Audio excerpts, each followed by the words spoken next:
Good morning.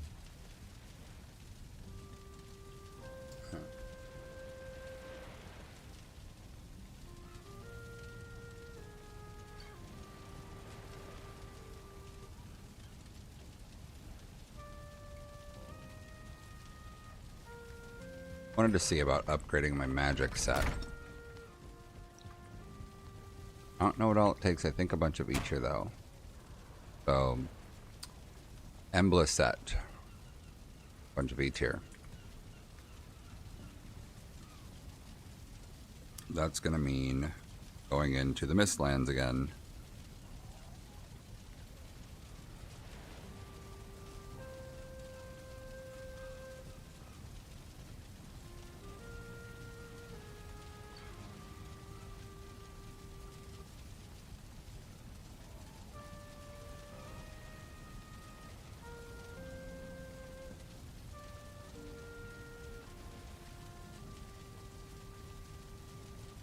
There's a skull there. Skull there.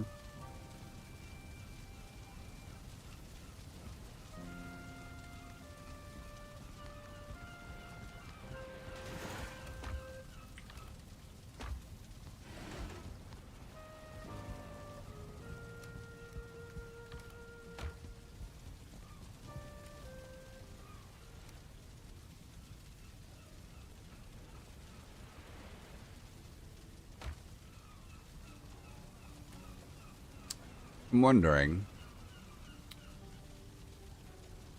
is it worth throwing a troll at the ancient skulls in order to try and bust them open nice and quick and easy? Is that viable?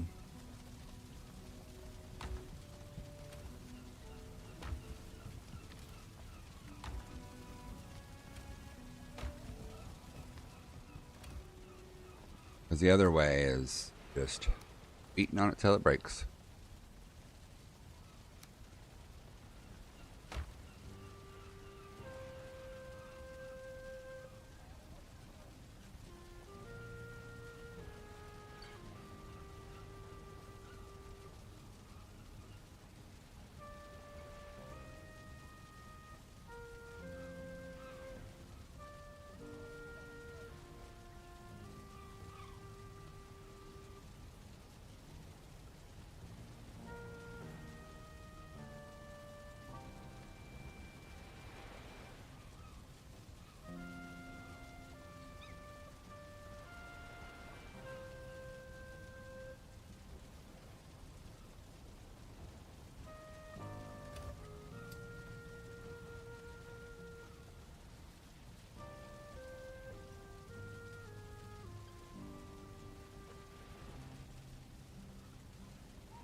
I haven't run into really FPS issues.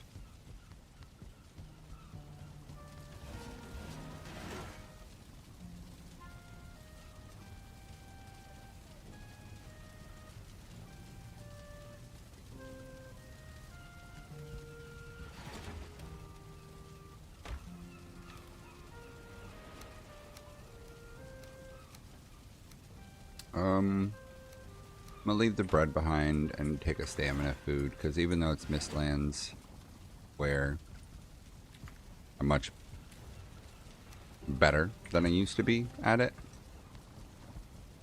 I don't want to, I don't want to get booped.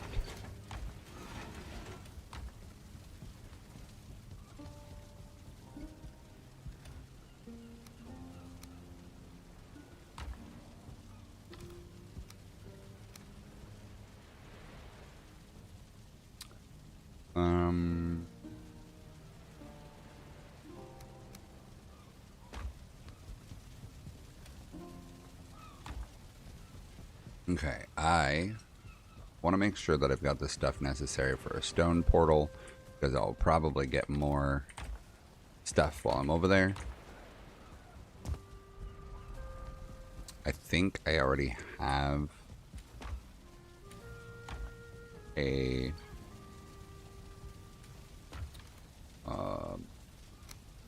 stone bench over there. Do those 30 Grosstein. 10 eyes. Repair real quick.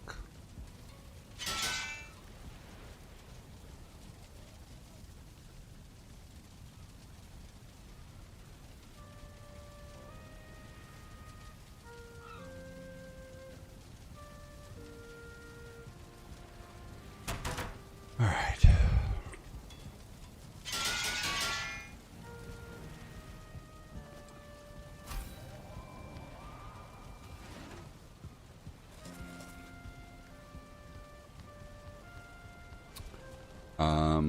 I have one already earmarked over here, but what was the name? Gout. Okay, so we're gonna use drop as the way back.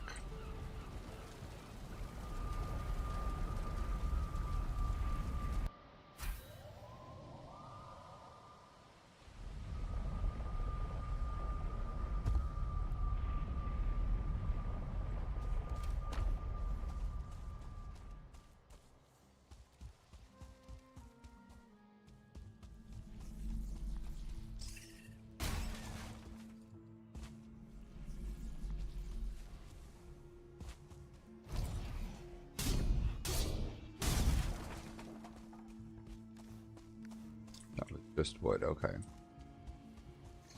The outpost, big peak. Let's go for the skull up north.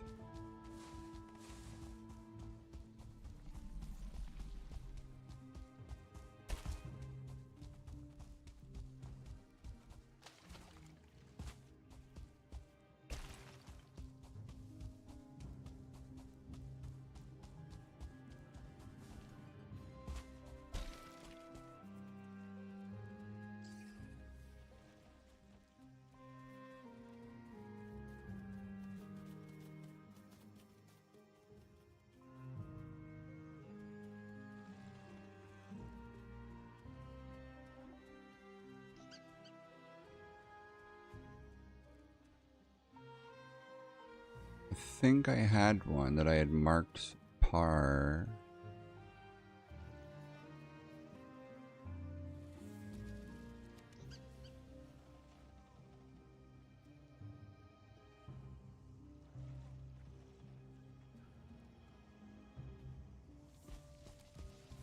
Okay. Go this way.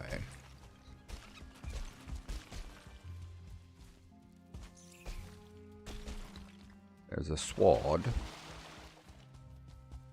There's a skull.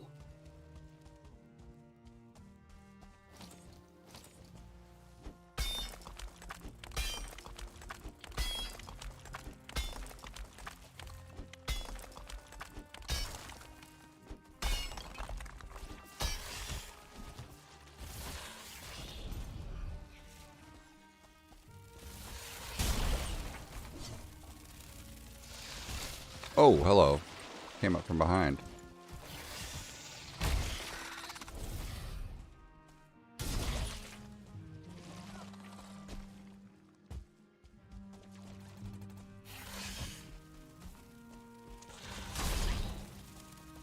Come on, Seeker.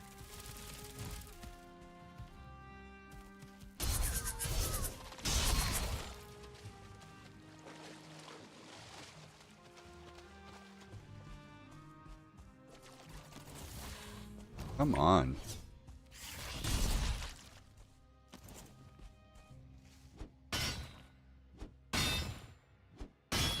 Hey, how's it going, Ian?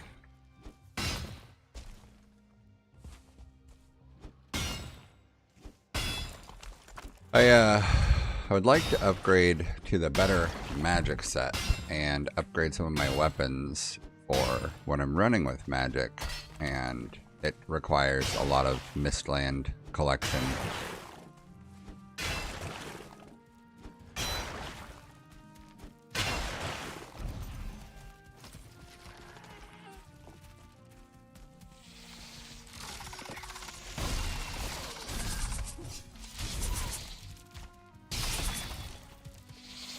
Ow.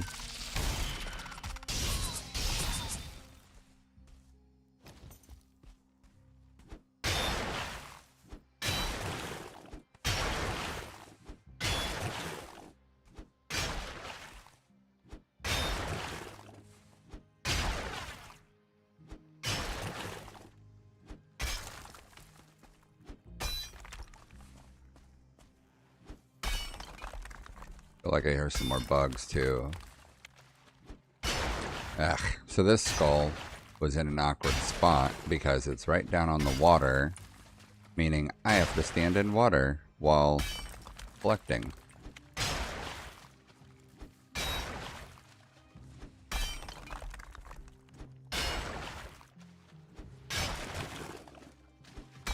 Might even mean that I can't get all of the soft tissue from in here.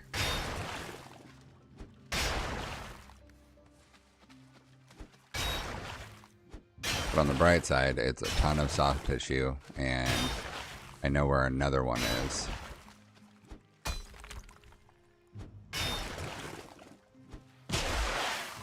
Nice.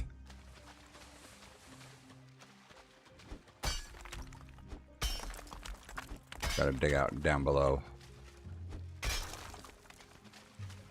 That's fine. Just collecting materials. If you just killed Ichthyr yesterday and now you have portals unlocked, I feel like you're doing pretty good.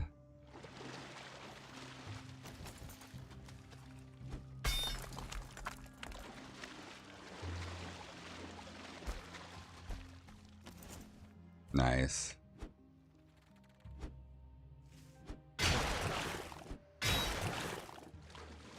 Yeah, there's like I really like the building, obviously. So a big portion of what I like to do is get to a point where I have the materials that I like to build with, and then slow down. So like I kind of go a little fast initially, and then I'll slow down once I get up to that point. That is hard to get out of. Alright, is there any more skulls up north? There's one there. And one way over there. I just pulled 60 out of that.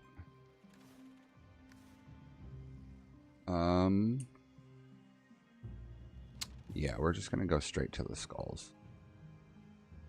From there.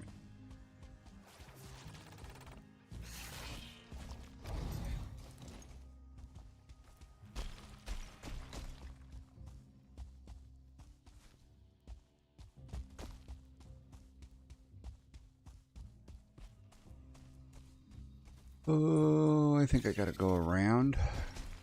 I don't remember. It's been a long time since I was over here. Well, I say it's been a long time. It's probably been 2 weeks, which feels like a long time when you've clocked as many hours as I have in this game. Particularly in those last 2 weeks, but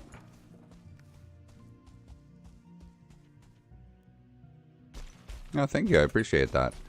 I mean, I could definitely be more organized, but I feel like it's pretty good. I was considering there's a mod for letting your chests like snap together like on a grid point so that they get perfectly aligned. Yeah, it is kind of dress right, dress a little.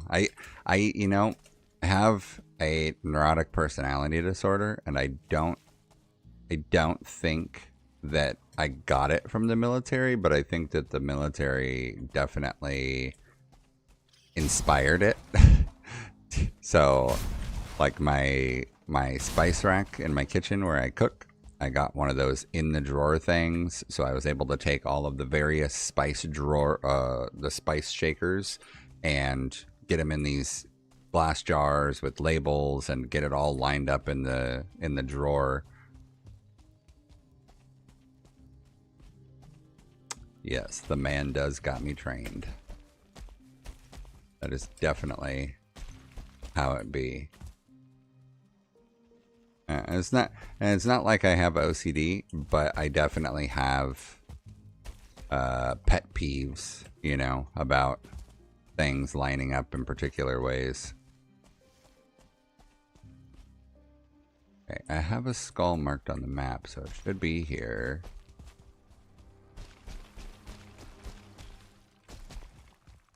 Oh, here we go. Oh, this one actually should be good because it should break pretty easily.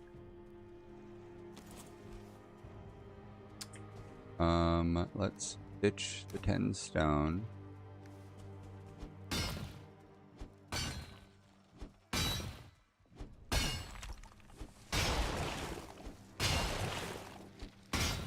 Yeah, I have physical therapy trying to work on my legs and feet twice a week for a little while now, and they always have me warm up on the treadmill. And I've noticed that when I walk on the treadmill, because they just have me, you know, doing like a brisk walk on the treadmill for warm up, I always have my hands behind my back as if I'm at like parade rest. I'm just that I don't know why I keep doing it. I don't know why but it's just like someone told me rest, and so I just where just default. I also do that when I'm like standing in line at the grocery store too. Like I will often just have my hands at the rest position.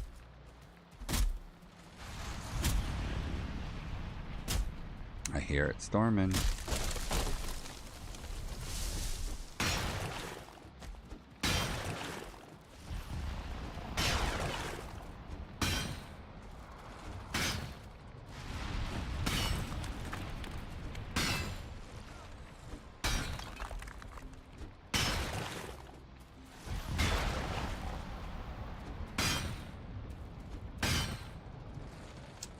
They say you can hear a sound if you hold the microphone to your stomach. Please lie down and do it. No. No, I don't think I will. But I imagine that, yes, you probably can hear sounds from the stomach, gurgling and whatnot. Oh, shit. Fell right out the bottom of that bitch.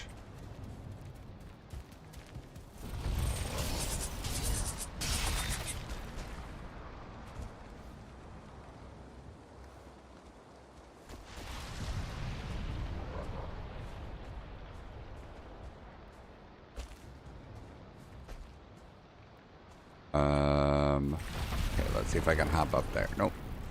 Gotta wait for some stamina.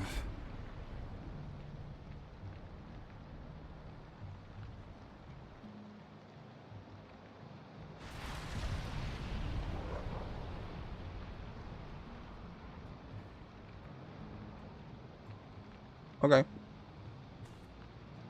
Yeah, I'll be going back to my base in a few minutes. I am working on filling up my inventory here. Oh shit, I'm gonna be... That's what it is. I can't wear my belt right now because I'm in Mistlands.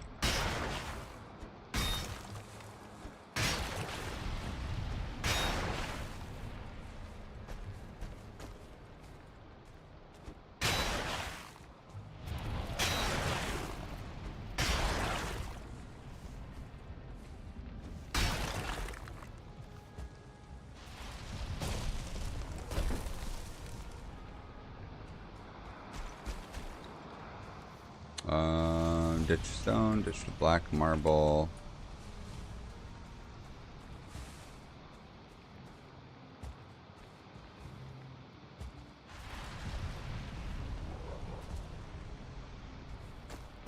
Come on, back up there. Get back up in the hole.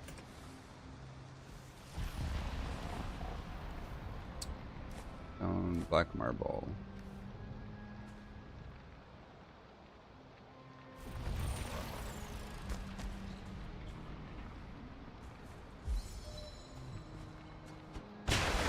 Oh. Fall down, go boom. Almost there. Almost got it all. No. No. No. Don't fall. Motherfucker.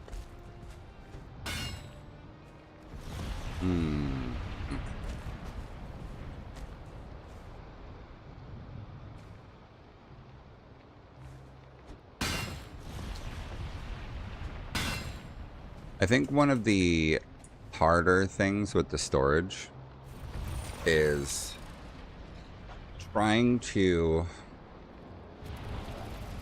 So, like, in the past, I have done the thing where I've, like, separated all of my items around my base to be secluded into the different types of material that they are, right? So, like,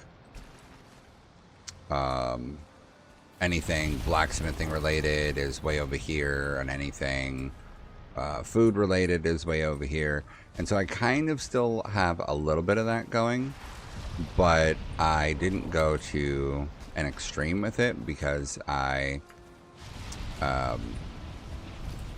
realized in that previous build that I had done that by putting things so far spread out from one another into their own secluded categories, it made it difficult when I was building something that did use a bunch of the different parts. Like, say, take I don't know, take weapons for example. Some weapons might require leather scraps or deer hide or whatever, but also require wood and also require metal, and you know what I mean, like the combination of the various things. And so it's like you can't spread them out too much because there is a lot of areas that there's overlap. Some stuff that's food and potion, it might also be used in something else, in a gear, or there's some throwable like weapon or utility type objects.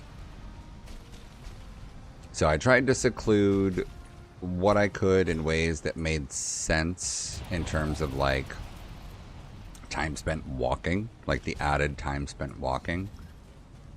So like all of my metal is in one area right next to the forge, but it's also not very far, so when I do want to craft something, it's not like it's a big long walk. Yeah, I think that's should be good for now. I'd have to go smelt all of it.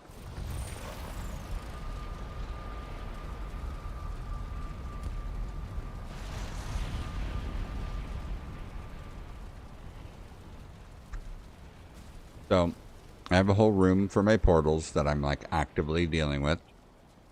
The most annoying part obviously is collecting fine wood. I keep a box near the portals, at least one, this now 3. I was like, let me just go drop off stuff real quick kind of thing.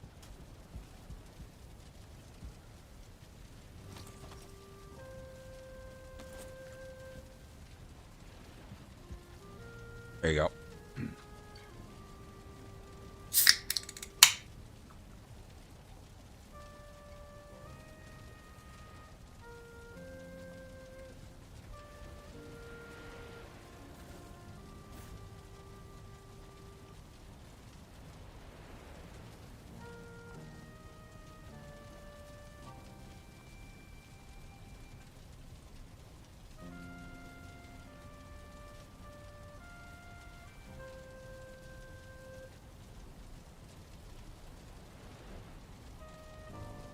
So I made the area. No, it's totally fine. And I can come back over here too whenever. So I made that area, in my mind, just big enough that I don't feel like the camera gets squished to have to, you know, go in and turn around and look at the different box labels. Because I didn't want it to be, you know, massive, but I didn't want it to be tight. So tight that it becomes problematic.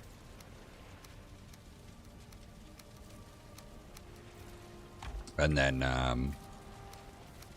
in these other boxes that are overflow, the intention was to just use them temporarily and then get rid of them once I built up the base. But these are all full of wood still. There's 9 here still full of wood. And then the bottom row's got like miscellaneous equipment stuff, fishing supplies, extra arrows. Like, I just haven't figured out a spot for it.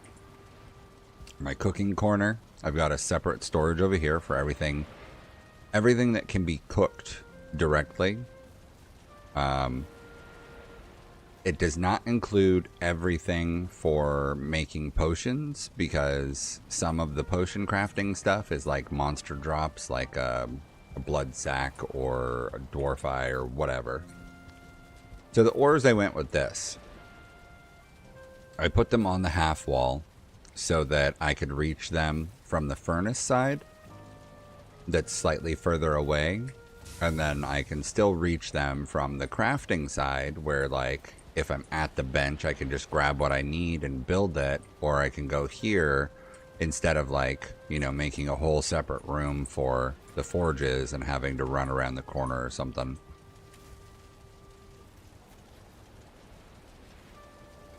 Yes. That's exactly how it is, Vanguard. It's very much a temporary, permanent solution. Yeah, and I've got 3 drop boxes in the portal hub that I don't know that I will ever be able to get away from 3, but I also haven't decorated in there yet, so who knows what'll happen when I eventually get around to that.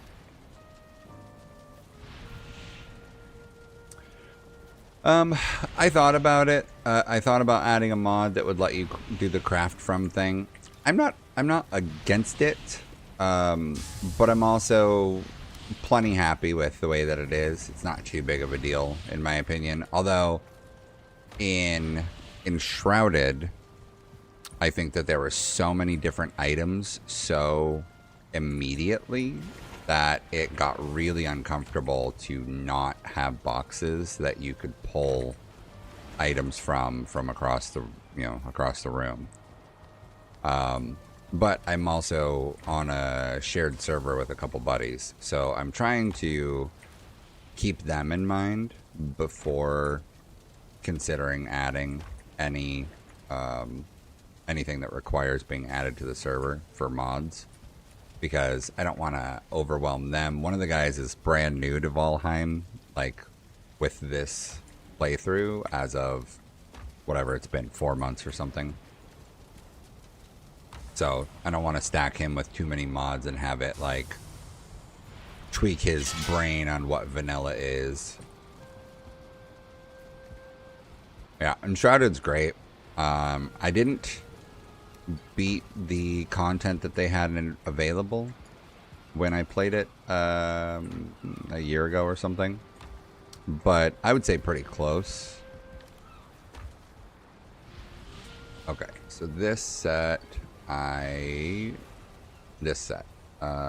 yes, I can do the entire Embla set, I think. 20, 35 for trousers, so 55. I currently have enough, so I can craft that set, get it started. Ask hides, and I don't know how many linen it's going to take. Yeah, and the other thing, Ian, that I've been doing, when you get these workbench upgrades, I've been hiding all of them underground, so they are still in range of my benches while not taking up all of my space. My previous building, I was just kind of trying to like stick everything as tight as possible, and it was rough.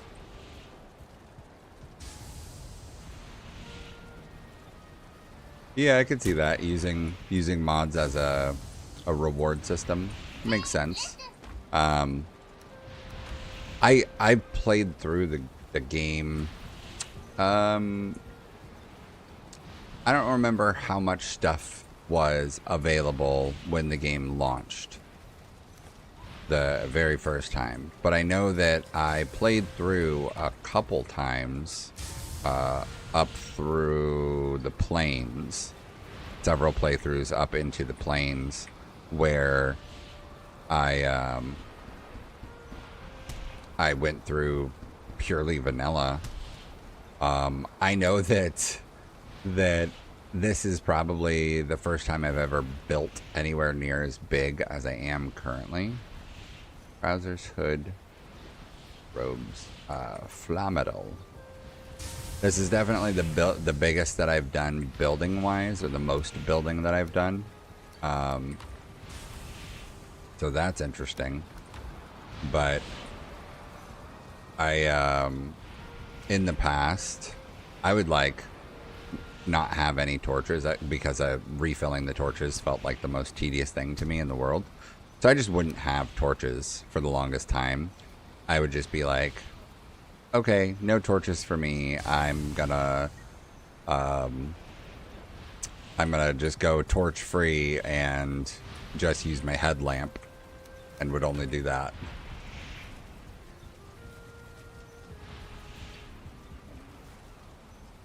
Yeah, this was new to me. I didn't even know it was a thing.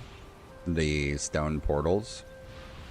So that caught me off guard when I found out that that was a thing. But I also this playthrough was my first time even actually going into the Mistlands, because while it existed, maybe last time and maybe the time before when I played, it existed, I never went because I was scared.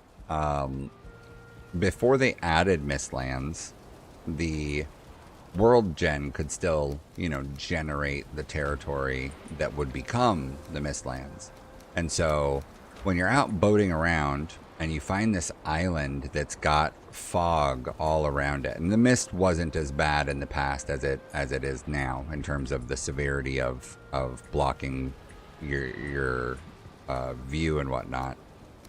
So the mist wasn't as bad in the past as it is now, but they made the islands in the past very similar to what they are now, where it's this like jagged rockness stuff.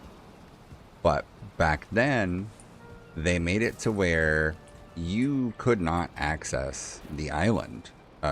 It was all jagged all the time, so like there was no access point to get onto the island.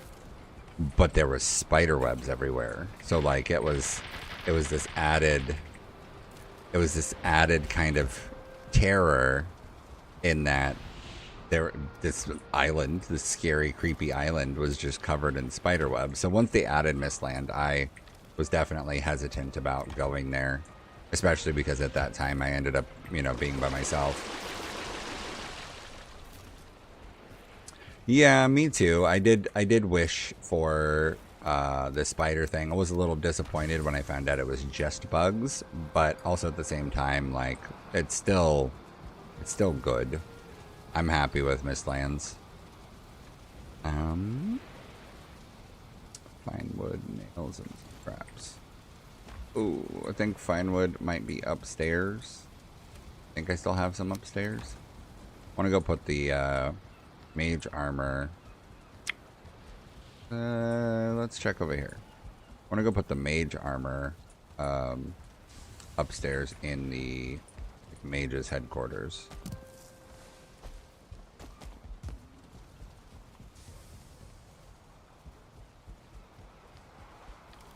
Fine wood? Fine wood? One fine wood? A little more than one. Down here. Yeah, so these are the the chests to build from. I end up with those sporadically placed around at times.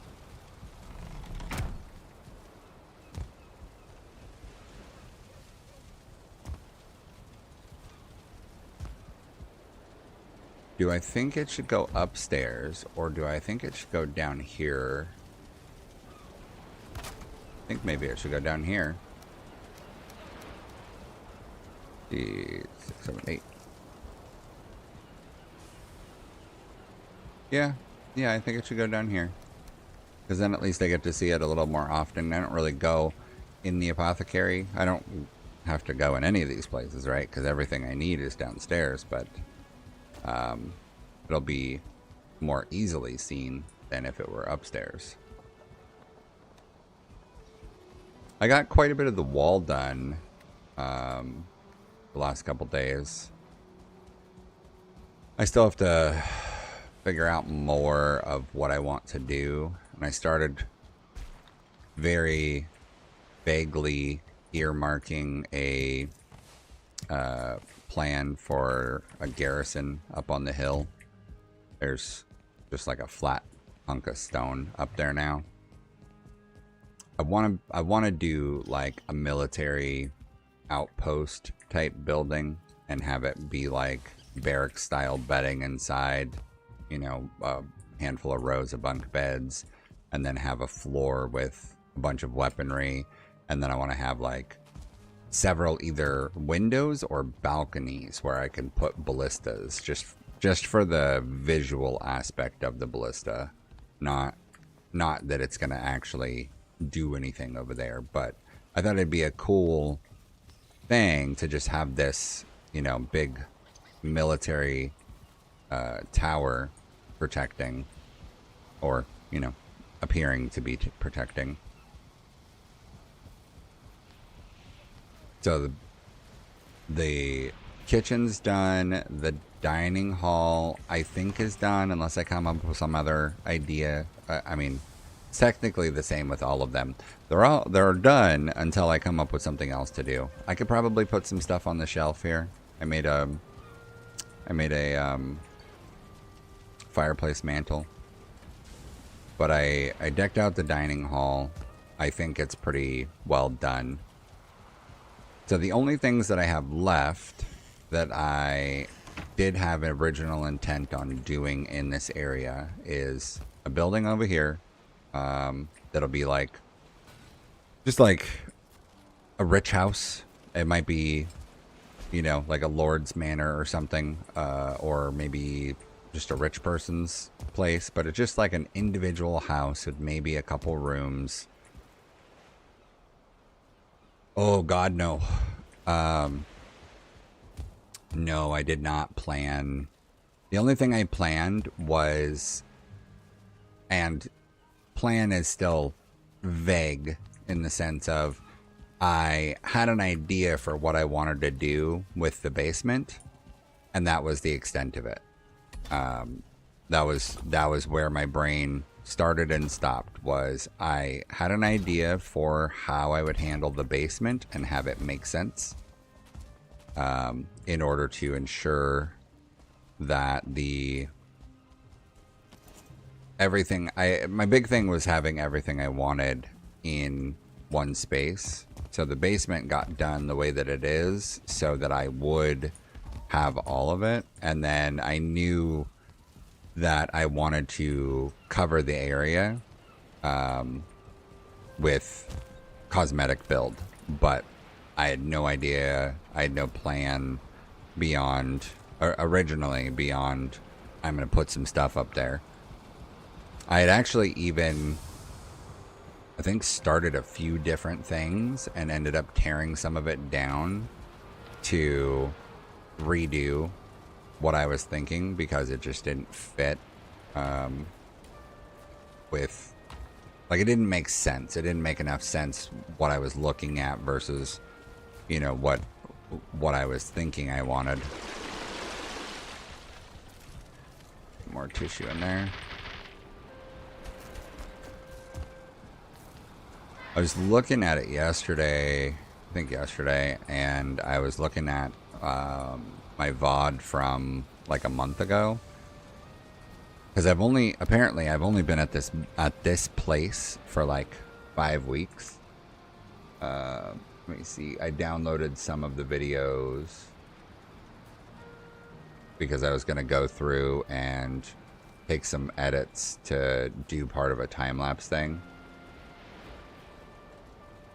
Here, let me switch this view. So this is my old base. I had this circular stone building that I was working on. And the issue I kept running into was that I put my portal room looked nifty, similar to what it is now, but I put it up on the second floor of this particular building. So every time I would portal in and out, I'd have to go run to get up to the portals. And then when I come back through the portal room, I'd have to like jump off. So I built a separate set of stairs to be able to get down into stuff, but it still meant like a lot of running around. And then this was a add-on to my original building that was like the main crafting building. So I went from this building that was this circular room with all the storage. I went from this to let me add a quarter circle out here to make a blacksmith spot because I ran out of space and I didn't think this through. And then I went the other direction on the other side of this circle. I went the other direction to make this kind of cooking area. So like I had a bunch of stuff going for me, but it was bothering me how much extra running I had to do to get to all these different things. It looked nifty, but it wasn't working for me. And then ultimately I realized that it would be much nicer if I could plant like every type of plant without too much extra effort. So I decided to relocate. Trying to look and see. I know I downloaded at least one clip or one stream of when I first got to the new territory.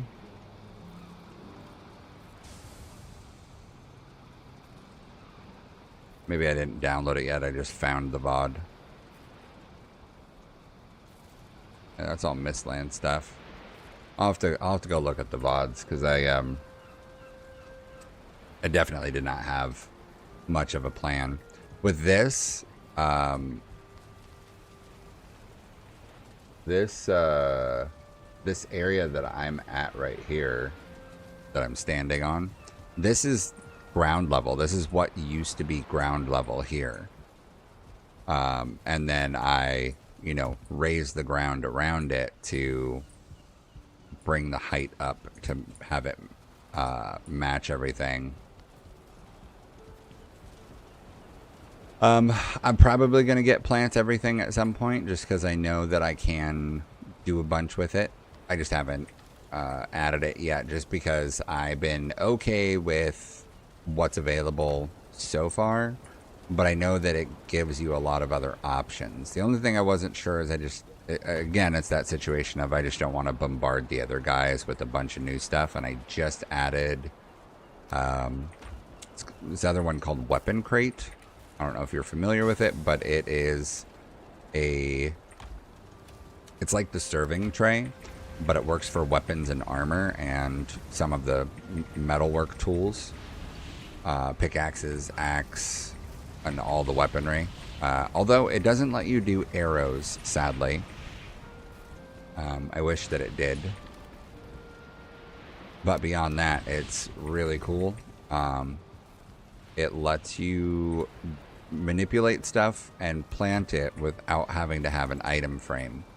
So, for example, if I wanted to stick this axe somewhere, just putting it on an item frame is kind of boring. But if you were to want it to be like, say, leaning on something, you could, let me do this one. You could lean it against something, kind of like that, and have it be sitting at whatever angle you want it to. The only downside is that it's a very new mod. Like, I guess it's pretty new. And so every item seems to only anchor to its center point. So if you really want to get like an axe, for example, to look the way you want in terms of its rotation and where it's going to sit, I've noticed that you might have to What do we got? Let me grab a piece of wood. I've noticed that I have to do a little, say, tweaking to get it to do what I want. So let me put this. Let me put this like this. So if I put a piece of wood down, now I've got something that I can kind of be my center anchor point.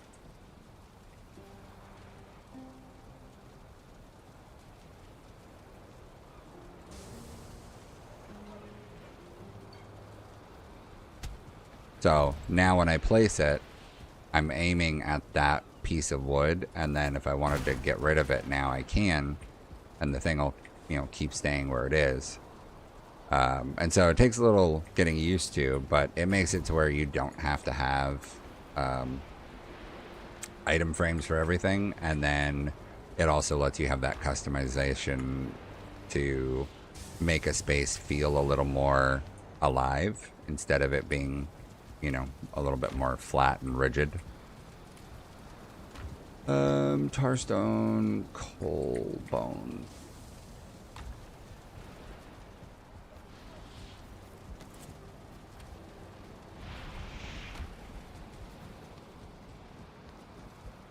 Alright.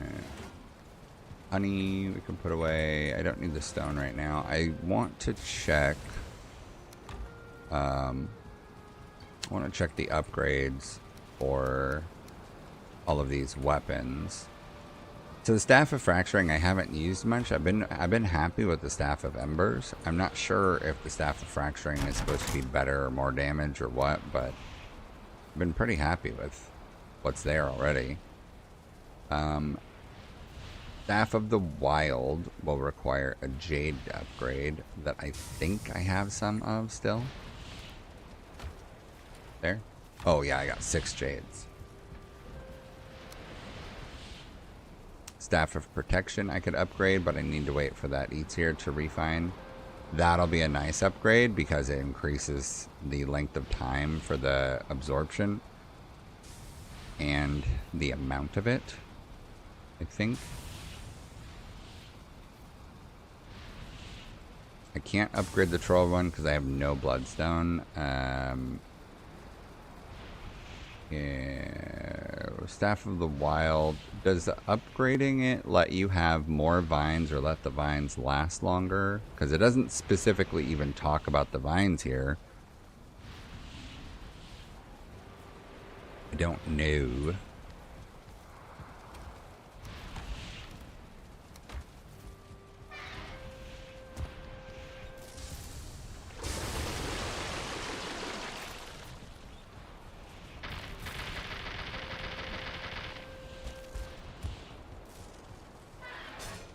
I do think it is pretty cool that they made it to where the black metal is immune to the magic properties coming off of the Eatsier.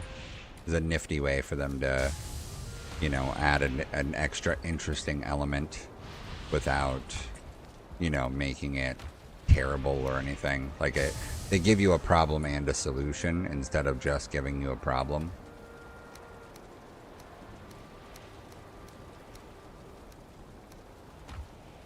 I forgot the frost staff.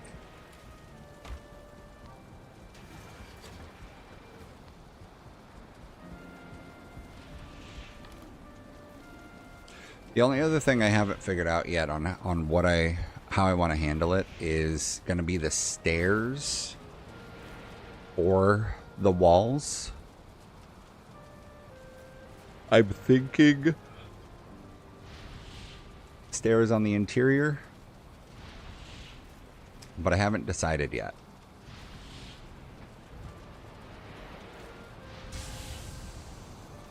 But I also haven't figured out like what I want to do to decorate it yet or anything either, so I'm definitely very behind on figuring all that out.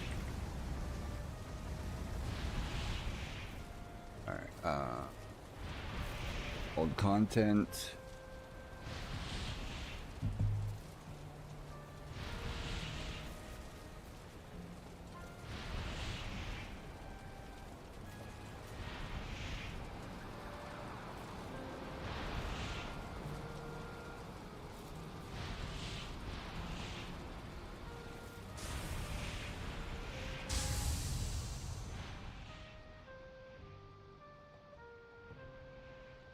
Just trying to check real quick because I definitely have an old stream that shows the beginning of this build and the lack of concept I had going for me. Guess it's all the way here. Yeah, this will be the first one, it looks like.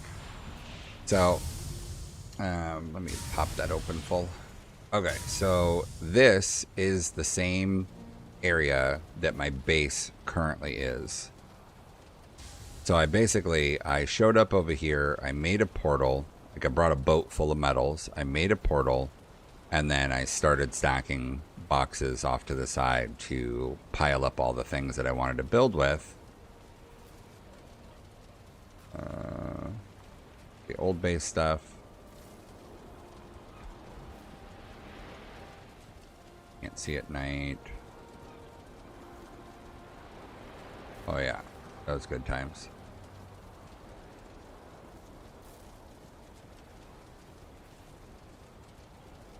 Just skip ahead to, where is it?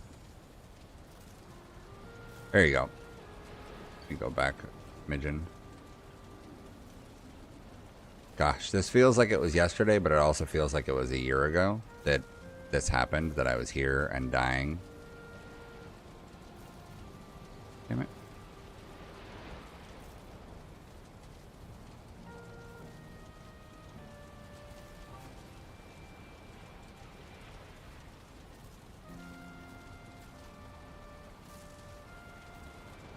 Oh.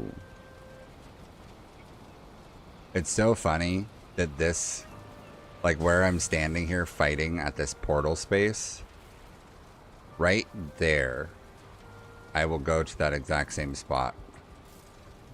That would probably be...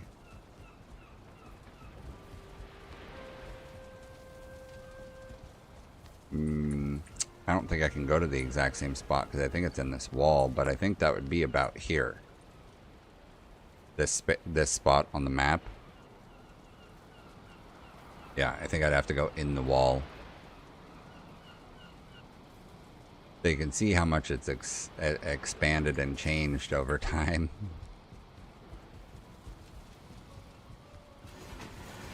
There you go. This is that same perspective. So this is what I basically did. This is the beginning of this basement, right? So with where that is right there, that's probably right around here, give or take. So I started the basement knowing that it was going to be a basement that I was going to do everything in, but beyond that, I didn't have a strict plan and have had to wing it for a bunch of stuff and just kind of like make stuff work.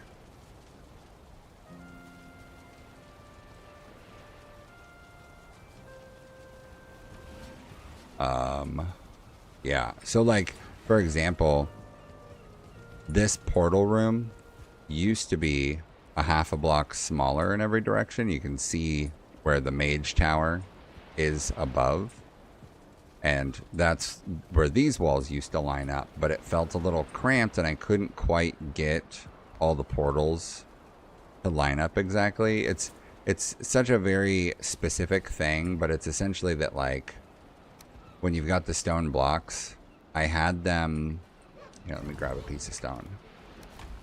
So I had the stone initially lined up on these outside corners. So when I would rotate inward, I was eating up this interior space on the inside corners of everything. So I expanded, had them all go one block back further, and then had them use the inside corners to rotate from, so that they maintained the space on the inside, keeping, a bigger angle available here. And it's one of those, like, it might not seem like a big change, but it actually was a really big change in terms of being able to add space. But